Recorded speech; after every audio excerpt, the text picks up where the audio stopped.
Hi everybody, it's Rita Smith, the #1 food fairy, and today I am really happy to be sharing with you a recipe that was my family's favorite when my kids were growing up.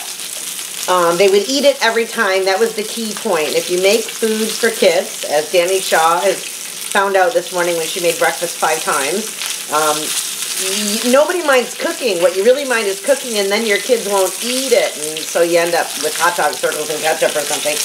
But this recipe, which can be made with chicken or can be made with pork, my kids would eat it every time I made it. That was the magical part of it, the first magical part. And the second magical part is that it's made with very inexpensive cuts of meat, and you can make it well ahead of time. You can make it to this point and then freeze it, cover it in foil, stick it in the freezer, and on a busy work day, if you have a timer on your oven, you can have the oven come on at 3 o'clock, or you could do this part of the recipe and put it in the oven at 5. It'll be ready by 6. So you can put all the vegetables you want in it. You can do it ahead of time. It's inexpensive, and I always found that my kids would eat it. So it had everything as far as our family was concerned. I used to make like 5 or 10 batches of this in foil trays and freeze them all at one time, and we'd have meals for some time to come. So this is our red wine and mushroom chicken recipe with the finicky Smith kid stamp of approval, and I hope that your family likes it as much as mine did, and it'll save you some grief and some stress and some money. So I'll come back in a moment. I've cut the chicken quarters in half. I'll tell you about that in a second. I'm going to take the thighs out of the pan and transfer in the legs, and then I will come back and show you the rest of a very, very fast, simple recipe. Okay, so we've got the leg portions in the frying pan. I just wanted to give you a little bit of information on the chicken, and that's looking a little bit golden, but don't worry about that. After this simmers in the oven for a while, that just becomes nice and golden and crispy. Whoa, I turned my heat down because I'm spitting all over the place here. This chicken is what is called a chicken leg quarter. It was when I bought it. It is $6.08 a kilogram, which works out, I think, to about $2.89 a pound. It's pretty much the cheapest chicken you can buy. I normally buy it for soup, and I like it for that reason because the thighs still have the back attached. So normally I would use this cut of chicken for soup. However, I had it in the fridge. It is actually what I've always made this recipe with, legs and thighs. They're tender and flavorful. Breasts are meaty, but they can sometimes be dry in recipes. So I'm using thighs and legs, and they came in at about $2.79 a pound. For 4 quarters, I paid $8.11. So in a moment, I'm going to show you what I do with this after I've browned the skin, seared it, with some vegetables, some potatoes, and a sauce that pulls everything together, and the whole thing is done within a matter of minutes. Okay, so here's the secret sauce, or the magic formula for this chicken or pork dinner with vegetables that my kids would always eat. And it is a fantastic way to use up an open bottle of red wine. So if you've ever, you could do it with white. My kids preferred red, and I never told them there was wine in the recipe, so don't tell your kids. It does definitely tenderize the meat and add flavor. So if you finished a dinner party and you've got, you know, some fractions of bottles of red wine left on the table, don't throw them out, whatever you do. Use them up in this recipe. And here is how it's kind of a cross between a coq au vin, which is chicken in red wine, or a mushroom chicken. And I would do the proportions or the measurements just about like this. A can of Campbell's cream of mushroom soup, the cheap kind, not the golden mushroom or the garlic added or whatever. This is just as traditional as it gets. Campbell's cream of mushroom soup, for which I pay $1.09 at Sobeys. Okay, in it goes. An equal amount of whatever leftover red wine you have got kicking around the house after a dinner party. Look at that, it's almost exact. Okay, so a can of mushroom soup and a can of red wine, and I'm just going to put that little tablespoon of wine in there. Okay, wine has not gone to waste. We have not overpaid for our cream of mushroom soup. I am just going to blend that until the soup is dissolved into the wine. It doesn't take very much time at all. And you don't need to add anything else. There's no milk, no water, nothing to dilute it. It's just a can of red wine and a can of Campbell's cream of mushroom soup. Don't tell your kids. If they knew there was wine in this, they would need it. Alrighty.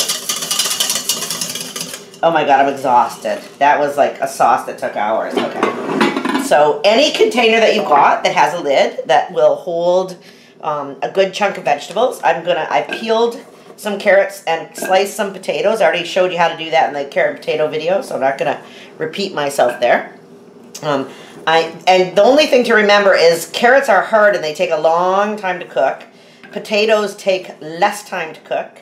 So you want your carrots to be sliced more thinly than your potatoes in the hope that they will finish at roughly the same time. Okay, so I'm going to put the thinly sliced carrots across the bottom of my container, and then I'm going to line it with potatoes. This was 5 large carrots and 3 large potatoes. Okay, in they go. Liquid comes out of those while they are cooking. That will add to the sauce. Okay, maybe that's about all the potatoes that we need. And then, just as a little bonus green and yellow vegetable, I've got some frozen green and yellow beans here. I'm not going to cook them or anything. I'm just going to spread them across the top of the carrots and the potatoes. So you have got 2 yellow vegetables, yellow beans and carrots, and a green vegetable, green beans, and potatoes. And we're going to add our protein, which is our chicken. It's all kids need. They have 1 meal of this per day. They're good. They're solid. Don't worry about it. Breakfast, lunch, or dinner, as long as they get one good one, they're laughing. Okay. So we're going to put our chicken pieces in the container. It'll be very full when I put it in the oven, but it will squish down as some of the liquid comes out of the vegetables. So I'm not going to worry about that too much. I might have thought about using a slightly larger container, but that ship has sailed, so this is what we're going with. Now, here comes the sauce. I salted the chicken, and there's salt in the soup, so I haven't salted the vegetables. And I might regret that, but I'd rather err on the side of too little salt than too much salt. I can always salt some things after. And people can add salt at the table. So, okay, so here's our fancy dance red wine and mushroom sauce made with leftover red wine and a can of Campbell's cream of mushroom soup. Now, if you're a dedicated fan of mushrooms, you might add fresh mushrooms to the recipe. You might slice an onion and arrange it on top of the chicken. If my kids saw a sliced onion on top of the chicken, we'd be whining about dinner all night, so let's not do that.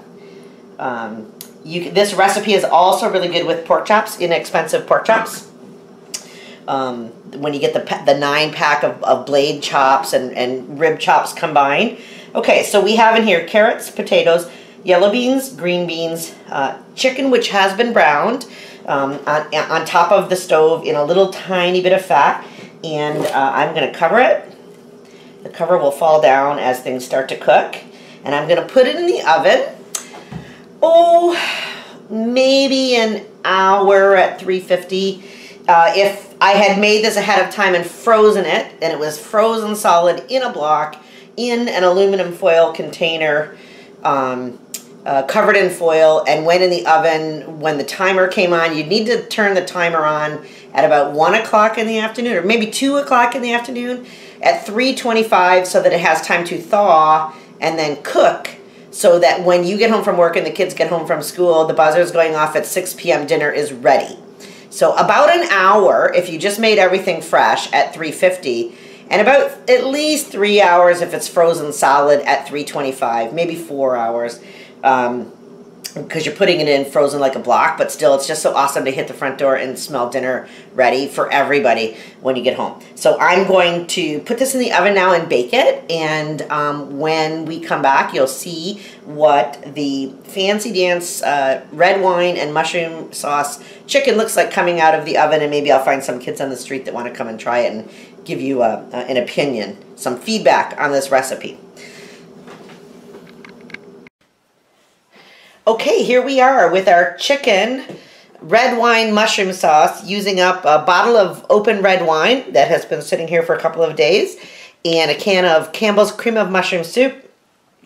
Very inexpensive cut of chicken, which is the leg and thigh portion back attached, which I got for about $2.79 a pound. And I meant to cook it for about an hour, but because I got busy with some work stuff, it actually ended up cooking for 2 hours, but it looks fine. It looks beautiful and crispy because there's lots of liquid in the pan. Nothing's going to burn in any quick hurry. So I'm going to pull out the chicken, nice and tender, pull it off the bone. Kids will eat it. Kids will eat it. Nice tender chicken. And then what I will do is do my best to pull the vegetables out in a kind of an order. Oh, the sauce looks nice and creamy. We've got potatoes, so we'll put the potatoes in. We've got green and yellow beans. I tossed those in frozen. Okay, with the potatoes. And then at the very far bottom is the carrots. We're probably going to pull those out with a scoop because they're sitting underneath so much liquid.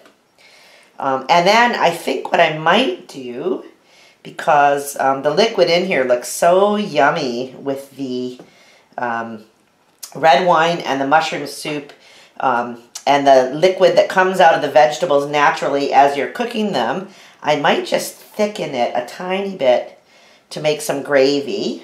My kids have always been big fans of gravy. Well, some of my kids, more so than others, but the ones who like it a lot. So I think what I might do after I get all the vegetables out, and the reason I'm taking a little bit of time to separate the vegetables, I did layer them, so it's not that challenging to do, but some kids like carrots, and some kids like potatoes, and some kids like yellow beans, and some kids don't. So if your kids are at that age, at about 2 or 3 years old, where they're just figuring out boundaries, they might not like to have one food mixed with another. They might love one and hate the other. And they might just lose their minds if things are touching. I've seen that happen. Kids who could not eat carrots because they were touching the potatoes. Like, oh my God. You can't really predict what a toddler is going to lose their mind over. But if you can see it coming and head it off with a pass and say, here's a scoop of carrots, and look, there's no potatoes in those carrots, then maybe they might eat.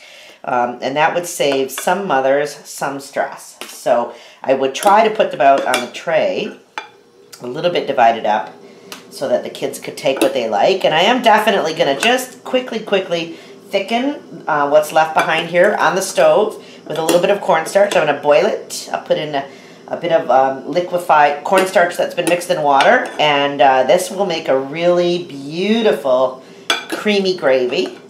Kind of already is, but it could be a little bit thicker. So it's going to make a beautiful creamy gravy that kids can dip their potatoes and their chicken into if they want to. And they don't have to have any of it if they don't want to. And we will call that dinner. So that's a one-dish dinner, and it didn't take very much time at all. Least expensive cut of chicken that you can possibly buy. You could do this with boneless chicken. You could do this with pork. You could do it with a pork tenderloin. You could do it with pork chops. The red wine and mushroom gravy mixes equally nice with any of those meats, and also with leftover. It doesn't even have to be freshly cooked meat. Although I will say this meat crisped up and browned up and is presenting itself very nice in an appetizing, crispy way. And I think that most kids would be happy to eat a piece of this chicken if you pulled the skin off and pulled the meat off for them, or they did that themselves. They probably would like the skin because it's crispy. So there we have it. Red wine and mushroom gravy chicken. I never told my kids there was actual wine in it, and they didn't notice, and they ate it every time I served it, which was a win. So if you find something that kids like, just, you know, mix it up a little bit and keep giving it to them, because it makes you crazy if you've spent a ton of time on something or a ton of money on something and they don't want to eat it. So once you find something that works, stick with it. This was always a family favorite and remains a favorite, and you can make it ahead of time, freeze it, and have it ready basically when you get in the door from work, which is outstanding. Be confident in the kitchen. Try things. If your kids like it, go down that path. Just keep giving them more of what they like. That's what works with kids, and that is what will make you feel even more confident as a cook. All the best. Rita Smith signing off. Have fun in the kitchen.